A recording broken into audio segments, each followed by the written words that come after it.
आऊज़बिल्लाहिमिनश्शैतानिर्रजीम बिस्मिल्लाहिर्रहमानिर्रहीम रब्बि इश्रह ली सदरी वयस्सिर ली अमरी वाहलुल उक़दतम मिन लिसानी यफ़क़हू क़ौली। Dear students, I am Latif Aman, your chemistry teacher. बेटा केमिस्ट्री सेकंड ईयर। आज हम ऑर्गेनिक केमिस्ट्री का फर्स्ट चैप्टर दैट इज़ हमारी पंजाब टेक्स्ट बुक बोर्ड का chapter number 7 fundamental principles of organic chemistry start करने जा रहे हैं। तो हमारी ये जो फर्स्ट ईयर की सेकंड ईयर की केमिस्ट्री है ना, इसमें 16 चैप्टर्स हैं।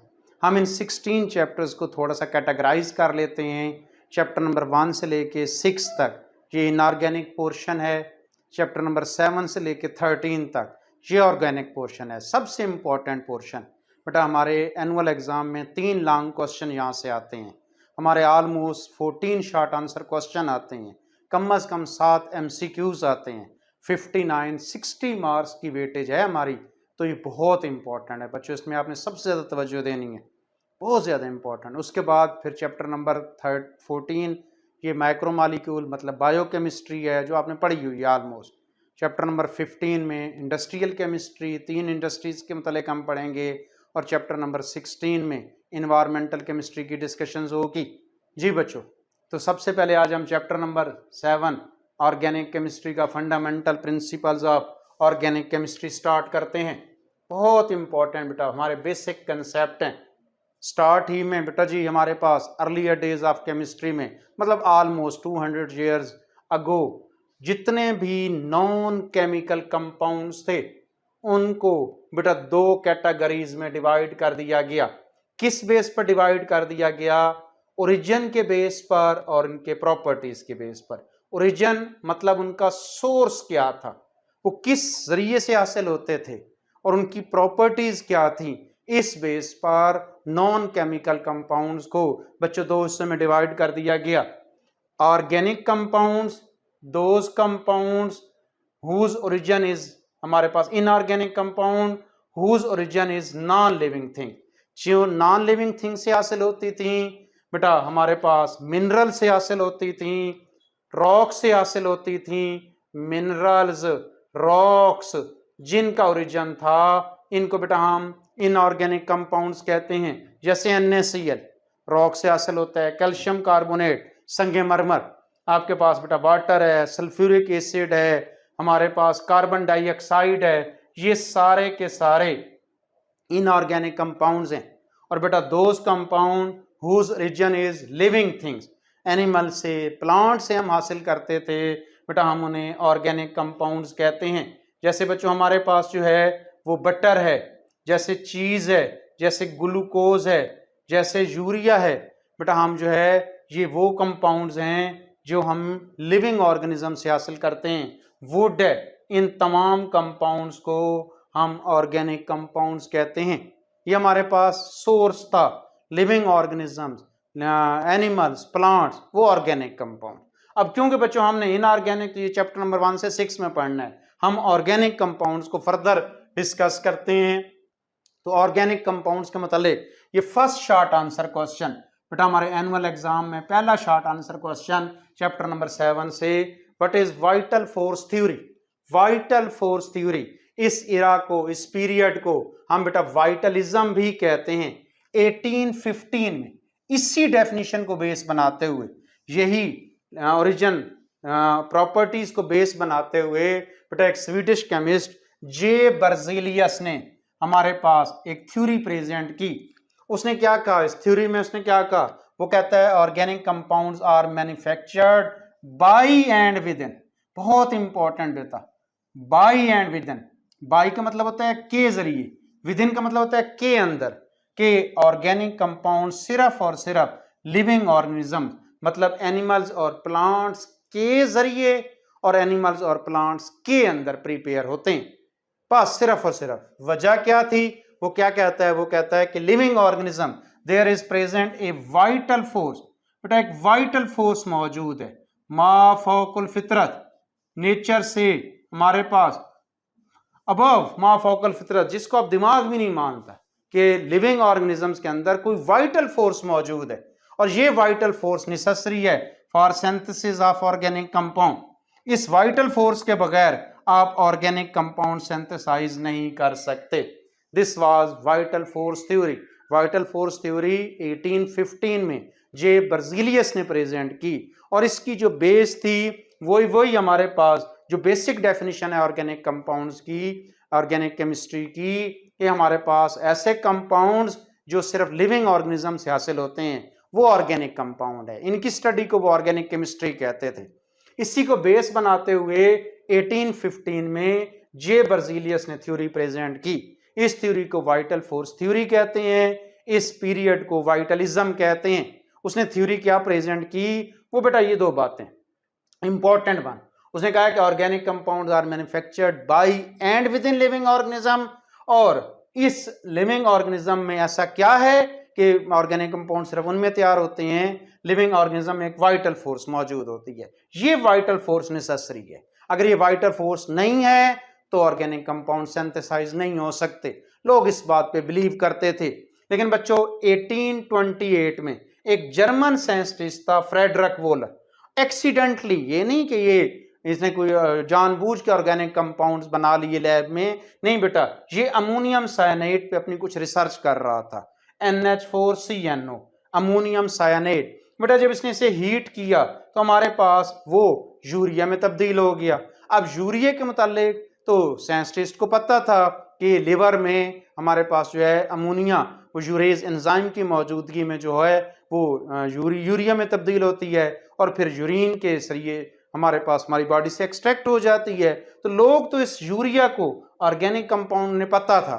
जैसे ही अमोनियम साइनाइड से बेटा यूरिया बना तो ये केमिस्ट्री की दुनिया का एक बहुत बड़ा इनकलाब था। लोगों के लिए ये बात एक अजीब सी थी कि ये कैसे हो सकता है कि हमारे पास जो है ऑर्गेनिक कंपाउंड्स लैब में बन जाएं, ऑर्गेनिक कंपाउंड वाइटल फोर्स के बगैर बन जाए। जैसे ही बेटा फ्रेडरिक वोलर ने फर्स्ट ऑर्गेनिक कंपाउंड 1828 में यूरिया बनाया, 1828 में बनाया, यूरिया बनाया, फर्स्ट ऑर्गेनिक कंपाउंड था, तो ये केमिस्ट्री की दुनिया का एक बहुत बड़ा इनकलाब था। लोगों ने फिर काम करना शुरू कर दिए। लोगों ने कहा इसका मतलब है तो ऑर्गेनिक कंपाउंड लैब में भी तैयार हो सकते हैं। कोब्स नामी साइंटिस्ट ने बेटा सिट्रिक एसिड वो लैब में तैयार कर लिया। पहले तो लोग ये समझते थे कि citric acid just and just जो है वो लिविंग ऑर्गेनिजम्स में ही, सिट्रस फ्रूट्स में पाया जाता है, प्लांट्स में, लेकिन इसने बेटा बना लिया। फिर इसी तरीके से हमारे पास 1856 में जो है ये इसने 1846 में बनाया था, ये 1856 में मीथेन गैस भी बन गई। तो इस तरीके से 1879 में, मतलब ऑलमोस्ट जो है वो 1750 ईयर्स, 1828 से 1859 देखें कि तकरीबन 50 ईयर्स में वाइटल फोर्स थ्योरी को रिजेक्ट कर दिया गया, वाइटलिज्म्स का एंड हो गया। जी बच्चों, जब वाइटल फोर्स थ्योरी एंड हो गई तो फिर हम modern definition of organic compounds पढ़ते हैं, ऑर्गेनिक केमिस्ट्री पढ़ते हैं, तो हम कहते हैं those compound which contain carbon as essential element. फिर कहा गया कि जिन कंपाउंड्स में कार्बन है उन कंपाउंड्स को हम ऑर्गेनिक कंपाउंड्स कहते हैं। कार्बन एसेंशियल एलिमेंट हो, इसके साथ कार्बन के साथ hydrogen, nitrogen, oxygen, sulphur, phosphorus, halogens, ये ऐसे तमाम एलिमेंट्स अगर मौजूद हों लेकिन कार्बन एसेंशियल एलिमेंट है तो फिर बेटा उनको कंपाउंड्स को ऑर्गेनिक कंपाउंड्स का नाम दिया गया, उनकी स्टडी को ऑर्गेनिक केमिस्ट्री का नाम दिया गया। लोग इसमें काफी हद तक मुतमईन थे, लेकिन फिर कुछ एक्सेप्शंस आ गई। बाज़ औक़ात आपसे शॉर्ट आंसर क्वेश्चन पूछा जाता है कि write down the name of any 4 compound या 6 कंपाउंड जिनमें कार्बन तो मौजूद है लेकिन ऑर्गेनिक नहीं है। तो ये देखो बच्चों, कार्बन डाइऑक्साइड हमारे पास, इसमें कार्बन तो मौजूद है लेकिन ये ऑर्गेनिक नहीं है। कार्बन मोनोऑक्साइड, कार्बोनेट्स, जितने भी आप कार्बोनेट बना लें, Na2CO3, आप CaCO3, जितने भी कार्बोनेट्स हैं ये सब में कार्बन तो मौजूद है, ऑक्सीजन भी मौजूद है, लेकिन ये ऑर्गेनिक नहीं है। इसी तरीके से बाइकार्बोनेट बेटा, सोडियम बाइकार्बोनेट, मैग्नीशियम, कैल्शियम हमारे पास बाइकार्बोनेट या पोटाशियम बाइकार्बोनेट जितने बनते हैं, इसे हम बाइकार्बोनेट भी करते हैं, हम इसे हाइड्रोजन कार्बोनेट भी कहते हैं। तो ये भी बेटा जी इसमें कार्बन भी है, हाइड्रोजन भी है, ऑक्सीजन भी है, लेकिन ये ऑर्गेनिक नहीं है। इसी तरीके से साइनाइड्स, सायनेट्स, इनमें कार्बन भी है, नाइट्रोजन भी है, ऑक्सीजन भी है, ये ऑर्गेनिक नहीं है। तो हमारी तो ये जो हम बात कर रहे थे जिनमें कार्बन एसेंशियल एलिमेंट हो वो तो ऑर्गेनिक होते हैं। इसी तरीके से बेटा अगर हम एलोट्रॉपिक फॉर्म्स ऑफ कार्बन, आप जानते हैं कि डायमंड में सारे के सारा आप फर्स्ट ईयर में पढ़ के आ चुके हैं, टोटल डायमंड में कार्बन है तो ये ऑर्गेनिक नहीं है। ग्रेफाइट सारे कार्बन एटम्स हैं, जस्ट हमारे पास में स्ट्रक्चर का डिफरेंस होता है, ये ऑर्गेनिक हमारे पास नहीं है। इसी तरीके से बेटा हम 12th चैप्टर में जाकर कुछ लोग पढ़ते हैं, ये अभी हम 12th चैप्टर में जाकर डिस्कस करेंगे, कुछ लोग कहते हैं कि हाइड्रोजन इसमें कार्बन नहीं है लेकिन ये ऑर्गेनिक है, तो ये बात तो इसके बिल्कुल अपोजिट हो गई। या ये हमारे पास हाइड्रोक्सल अमीन, ये लोग कहते हैं कि ये ऑर्गेनिक कंपाउंड्स हैं, इनमें प्रॉपर्टीज हैं। हाँ, इस पे अभी सब लोग मुत्तफिक नहीं है, अभी ये डिस्कशंस हमारे पास मौजूद है। तो ये वो एलिमेंट्स हैं जो हमारे पास हमारी इस मॉडर्न डेफिनेशंस के भी एक्सेप्शंस में आते हैं। फिर बच्चों हम आते हैं मॉडर्न डेफिनेशन से ऑर्गेनिक केमिस्ट्री की इस वक्त जो सबसे मुस्तनद डेफिनेशन है, जिस पे सब लोग बड़े एग्रीड हैं, वो क्या है? The branch of chemistry that deals with the study of carbon compounds of carbon and hydrogen, hydrocarbon. जी बच्चों, ये सबसे अहम डेफिनेशन है, study of hydrocarbon and their derivatives.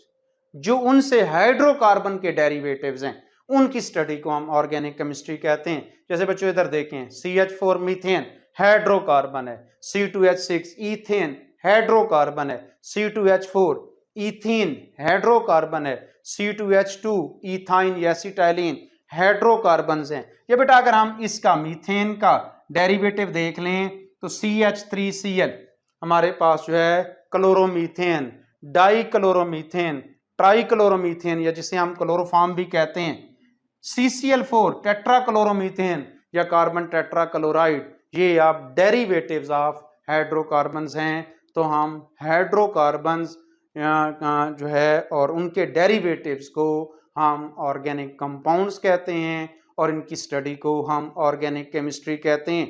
तो आज के लेक्चर में हमने ओरिजिन और बेस की बेस पर नॉन केमिकल कंपाउंड की क्लासिफिकेशंस की। फिर बच्चों हमने बहुत important 2 short answer question, what is vital force theory, vital force theory के मुतालिक लिखेंगे। ये बाज़ औक़ात पूछा जाता है कि how vital force theory rejected, तो फिर बेटा सारा आप इसकी रिजेक्शंस के मुतालिक लिखेंगे।